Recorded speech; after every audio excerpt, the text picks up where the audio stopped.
Estamos en el capítulo 171, que es el segundo del Mamar 43, Beit Hanan. El Rebbe dijo este Mamar, Shabbat Parshat Beit Hanan 5673, Rebbe Rashav. Y para entender el hilo acá de la cuestión, estudiamos en el capítulo anterior, el 170, creo que no lo llegué a mencionar. Hay dos, así termina el capítulo anterior, que hay dos opiniones en el Talmud. Los sabios discrepan y discuten, aparentemente discuten. Ahora el Rebbe Rashav dice que en realidad no discuten. ¿En qué? ¿Cómo fue entregada la Torá? Si la Torá fue entregada de una vez o parshiot. Es una famosa discusión que hay en la Gemara.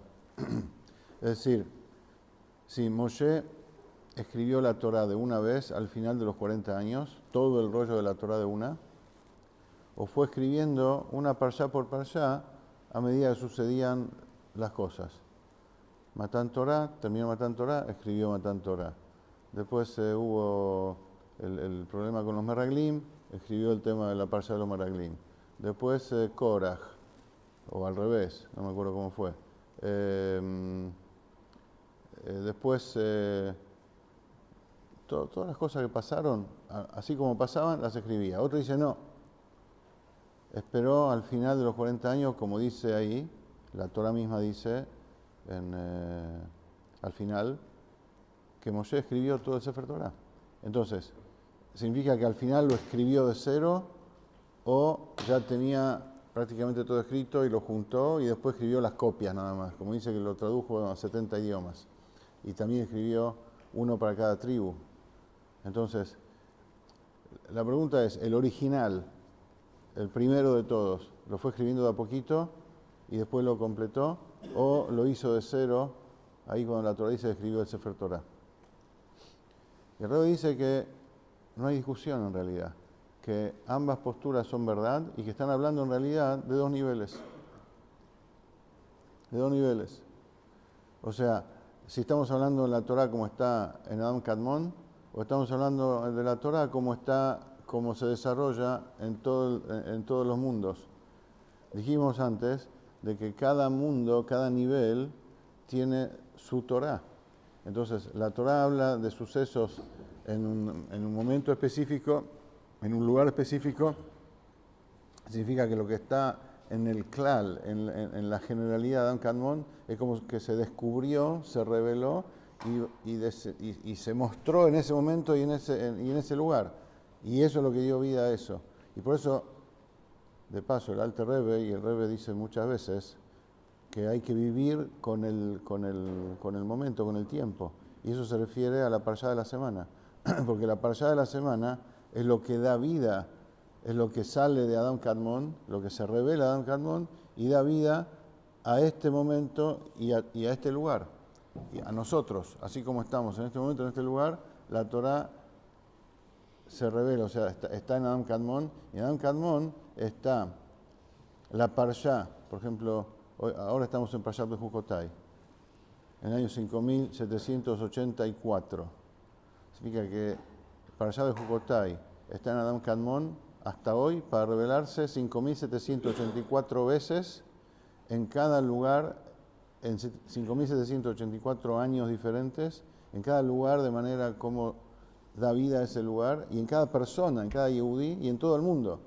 Hashem da vida a través de la parshá de la Torá de ese momento. Entonces, los sabios que dicen que Moshe fue escribiendo parshá por parshá, se refiere a ese nivel, a esa modalidad de cómo Hashem da vida al mundo a través de cada parshá. Y los que dicen fue entregada de una, también tiene razón, porque en realidad la Torá está en el nivel de Adam Kadmon entera. No solamente entera, está para todos los tiempos y todos los lugares. Y cada parshá se va adaptando y se va revelando en cada momento, en cada lugar. Entonces acá tenemos hoy estamos en Lag BaOmer, que es la fiesta de Primiut Torah, de lo profundo de la Torah. Acá tenemos un claro ejemplo de cómo Primiut Torah, cómo la visión profunda de la Torah ilumina un pasaje talmúdico que aparentemente son inamigables las dos posturas, porque uno habla de negro, otro habla de blanco. Viene Hasidut, viene otra Torah, y dice, no, estos sabios, estos sabios talmúdicos, que son grandes tzadikim también, están hablando de dos cuestiones diferentes de la misma Torah. Y es tan actual como 5.000 años atrás. Y es tan actual y da vida ahora como daba vida en la Parashá de Korach, en la Meraglim, en todo. ¿Sí? Entonces, sobre eso viene el capítulo 171, que comienza el Rebbe Rajab diciendo, Leavim beta madregot sheba Torah, para entender estos dos niveles que hay en la Torah, si el klal o el prat, si lo general o el detalle que se va revelando en cada momento, en cada lugar, está escrito, Zemirot hayuli jukeja, está escrito en Teilim, gracias, sí, ponelo donde quieras, gracias. Zemirot hayuli jukeja está escrito en el Teilim 119, que David Amelech decía, tu hukim, las leyes, los decretos de Hashem, para mí son Zemirot, son cánticos. ¿Sí? Sobre eso dicen los Jajamim que Hashem lo retó a David Amelech y lo castigó por eso. Ahora, en este capítulo, vamos a ver por qué David Amelech cantaba por la Torah y consideraba la Torah un cántico. En el capítulo 173 recién vamos a ver por qué lo castigó. Consideraba la Torah un cántico de Hashem y se alegraba con la Torah. Ahora le voy a explicar qué significa eso. Todo tu hukim, toda tu Torah es un cántico, decía David Amelech. No, aparentemente no está mal, pero para el nivel de David Amelech, Hashem lo consideró que David estaba para más que eso. Ahora vamos a ver por qué. ¿Sí? Es conocido el concepto de que David Amelech, alababa a la Torah. ¿Por qué? Porque todo el hayut, toda la vida y la fuerza vital de todo el mundo depende de un dikduk, de un detallecito de los detalles de la Torah. ¿Cómo es esto? La vida y la fuerza vital de toda la existencia depende de un detalle de la Torah. Sí, como dice la Gemara, si mal no recuerdo en Shabbat, dice que Hashem hizo una condición cuando creó el mundo, que si los judíos van a cumplir la Torah, el mundo se va a sostener, y si no, no. Claro, está claro. Que entonces, que de mi puesta de tefilín, de mi darse de acá, de mí ponerme zuzá, comer kasher, respetar el Shabbat, etcétera, etcétera, de eso depende que el mundo exista. Si Am Israel deja de cumplir Torah Mitzvot, chao. El mundo no solamente que se vuelve un caos, Hashem saca su vida, su vitalidad y desaparece. Entonces el Tnai. Y ahí vemos que el mundo entero depende del Yudí que cumple la Torah.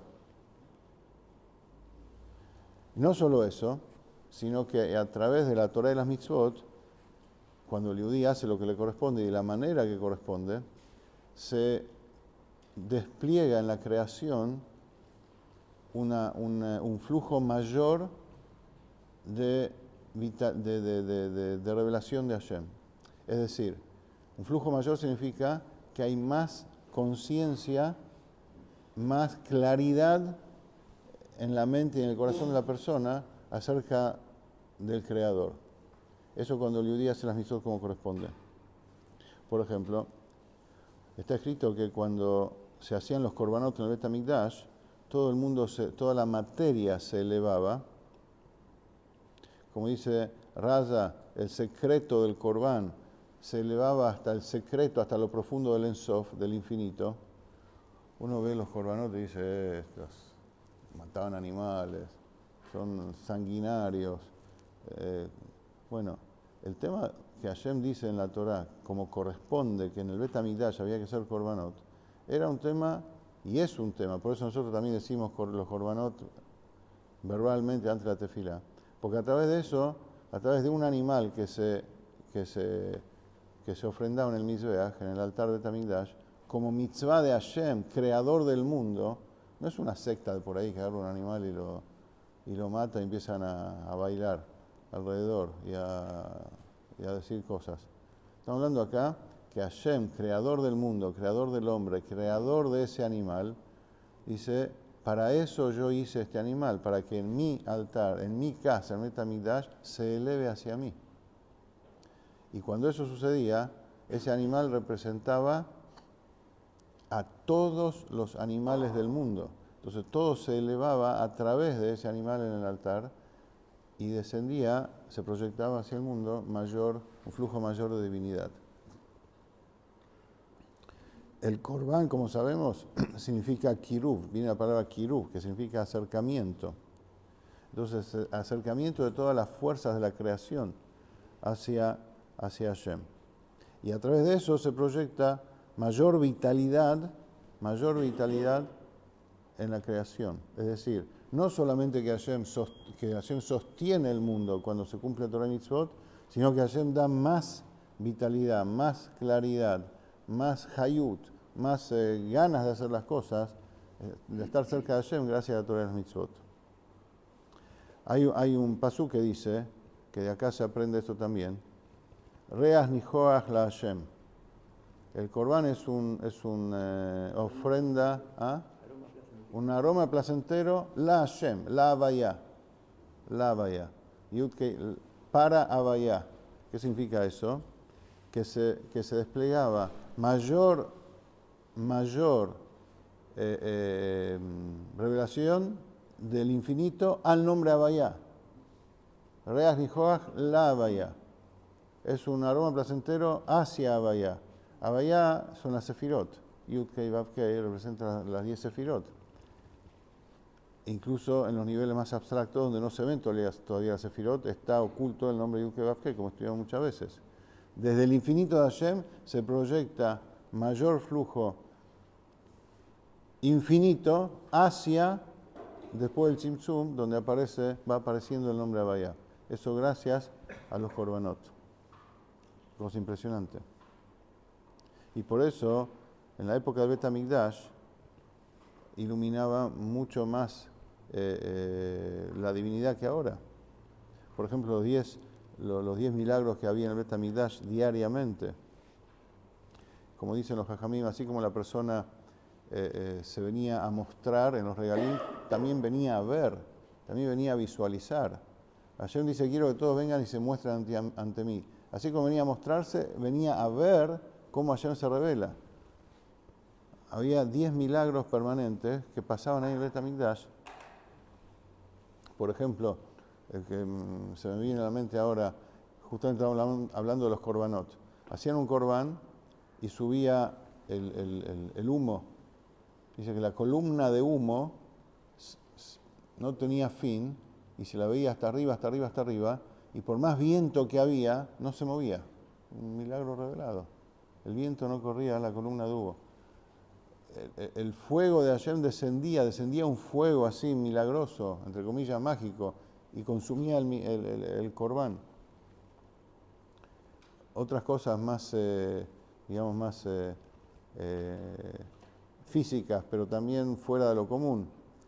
Nunca vieron volar una mosca en el Beit HaMikdash y se mataban cientos o miles de animales por día y nunca vieron volar una mosca. Imagínense en un frigorífico hoy en día que no haya una mosca. No existe, es un milagro. Puede haber un día, pero que nunca en siglos haya habido una mosca, es un milagro. Por ejemplo, y especialmente en el Kodesh HaKodashim, el Kodesh HaKodashim iluminaba ahí el infinito de Hashem, como sabemos que el lugar del Aron HaKodesh tenía medidas, pero no ocupaba el lugar, como sabemos eso. Y todo esto, el punto es que todo eso sucedía gracias y a través de los korbanot. Ese es el punto. Es decir, la revelación milagrosa a través de diferentes situaciones, que el arca de la Torá era física y no ocupaba el lugar, era espacio y no espacio al mismo tiempo. Todo eso venía a la realidad nuestra gracias al servicio de los korbanot. Y de las ofrendas. Y como sabemos, las leyes de las ofrendas, estudiamos en Parashat Kedoshim, por ejemplo, hace poco. Si la persona tenía un pensamiento, como Rashi explica, tenía un pensamiento que no, en el momento de la shejitá, que no lo iba a consumir en el tiempo determinado, con el pensamiento solamente ese corbán no era válido, no era apto. Entonces, imagínense lo que estamos diciendo.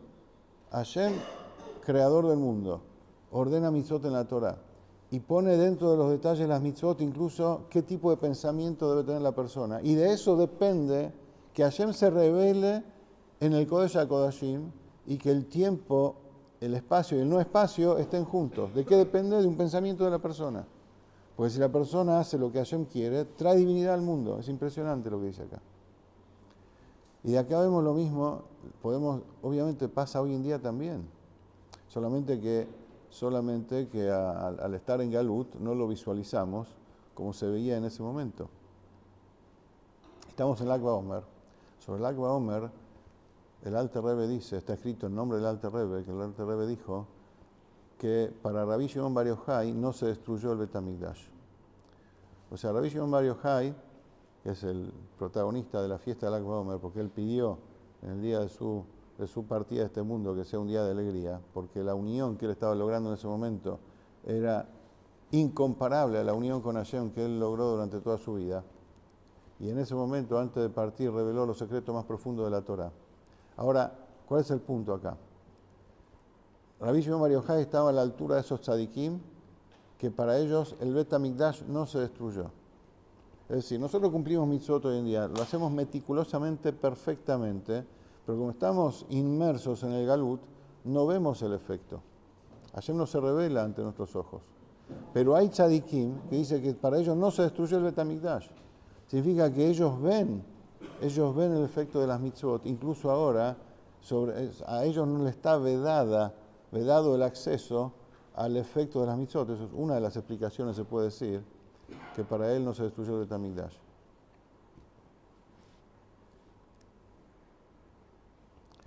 Les comentaba recién antes del Shiur que el Rebbe dijo, en una oportunidad, yo lo escuché, estaba ahí en 770, que en Lag BaOmer hay que ir.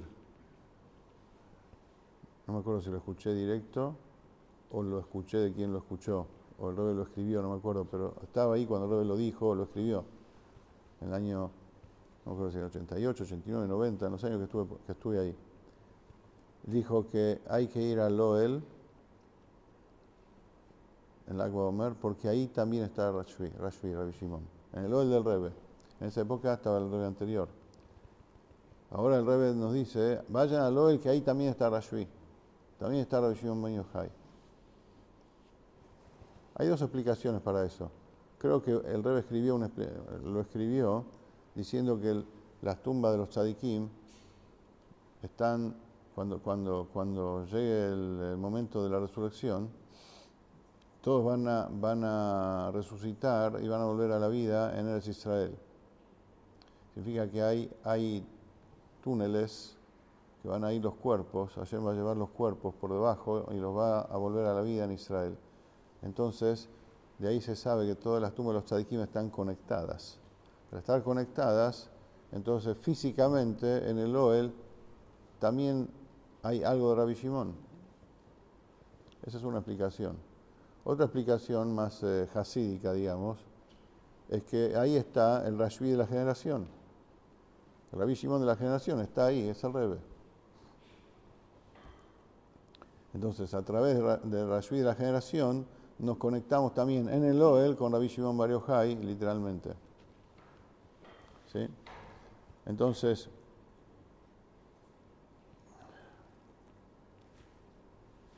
lo mismo dice con la mitzvah de Tefilín.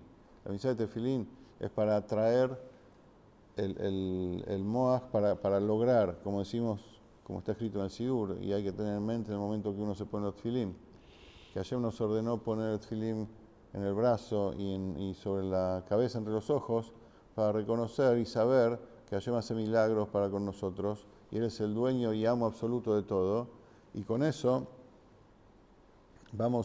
si tomamos conciencia de eso, vamos a disminuir nuestro deseo de placeres mundanos, y vamos a querer hacer lo que Hashem quiere. Es decir, Moach Shalita Lalev.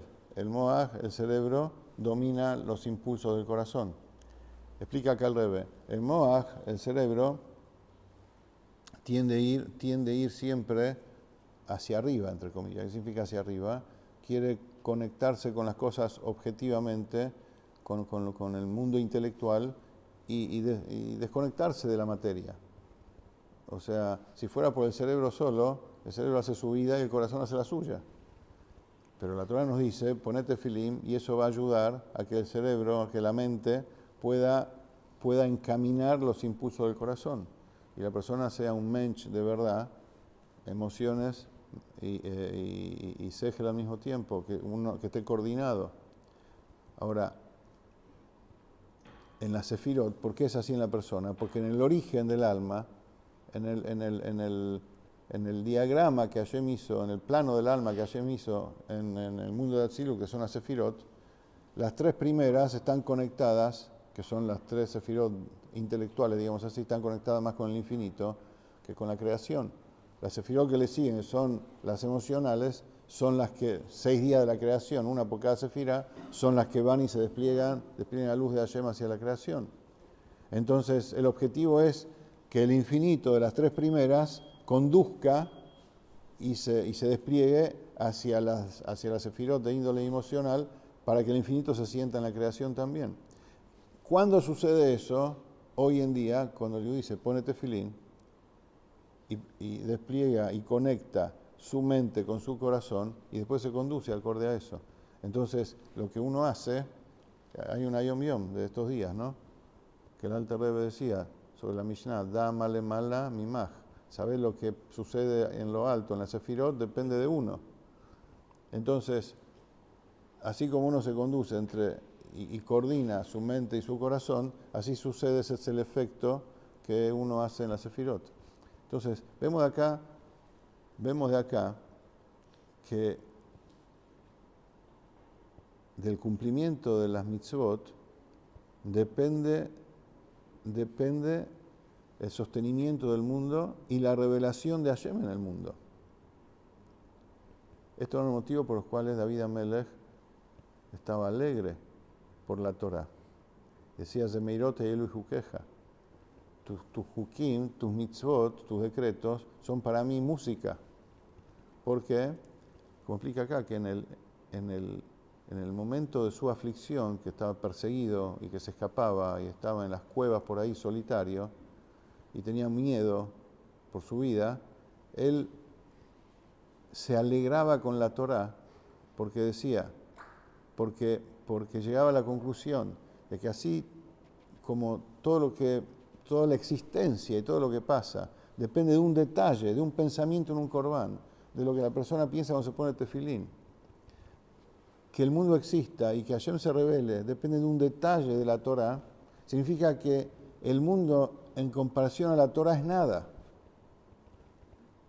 Porque depende absolutamente de la Torah, entonces, y la Torah es la mitzvot. Por lo tanto es nada, por lo tanto de ahí él sacaba fuerza para decir todo lo que me está pasando acá físicamente no lo tendría que considerar en absoluto.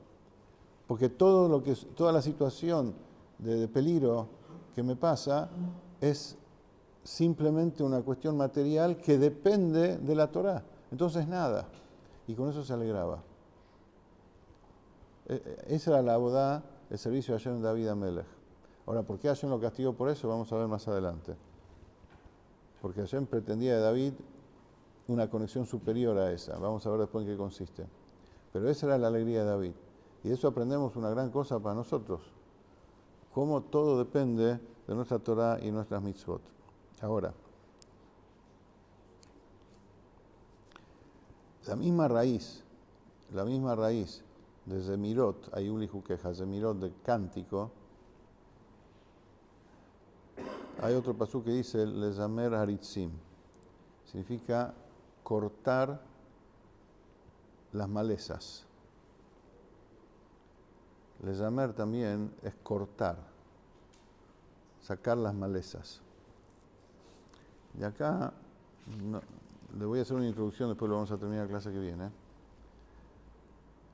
el punto es que también de la bodá de la persona, y ya en esto el Rebbe se mete en algo más específico, en cuestión de conexión mental y emocional con Akadosh Baruj Hu antes y durante la tefilá. De eso depende que se desarralle, se corte todo el flujo de energía que Hashem manda a las fuerzas del mal. A las fuerzas del mal que hay dentro de uno y a las fuerzas del mal que hay en el universo entero. Así como vimos que del Corbán depende de que se revele a Hashem y los milagros en el Bet HaMikdash, eso sucede hoy en día también cuando el Leví se conecta como corresponde, puede desarraigar y cortar el flujo de influencia hacia las fuerzas del mal. Y sobre eso también David Amelech se alegraba. Sobre eso también él decía, Zemirot el Juqueja, Zemirot como cántico y Zemirot de lezamer, de desarraigar, de cortar, que con los Jukim se hace que el flujo, la fuerza de sostenimiento del mundo y de la revelación de Hashem en el mundo vaya al lugar donde tiene que estar y no alimente fuerzas negativas que van contra la Torah y las mitzvot. Eso, si Dios quiere, lo vamos a ver la semana que viene, en el próximo shiur. Ahora, ¿alguna pregunta, comentario? Todo esto no entiendo qué tiene que ver con lo que veníamos estudiando el pasado. Bueno, esto es todo un desarrollo para entender los dos niveles que hay en la Torah. El nivel general que está como está en Adam Kadmon y los niveles específicos cómo se van desarrollando de mundo en mundo, de situación en situación, de época en época, de semana en semana. ¿Sí? Aparentemente, no me quiero adelantar, pero aparentemente a donde apunta es que David Amelech se alegraba con el nivel de la Torah relacionado con la creación. Y Hashem quería que David Amelech se conecte con el nivel de la Torah que está más allá de la creación, con lo profundo de la Torah. A eso apuntamos. ¿Ok? Seguimos al que viene.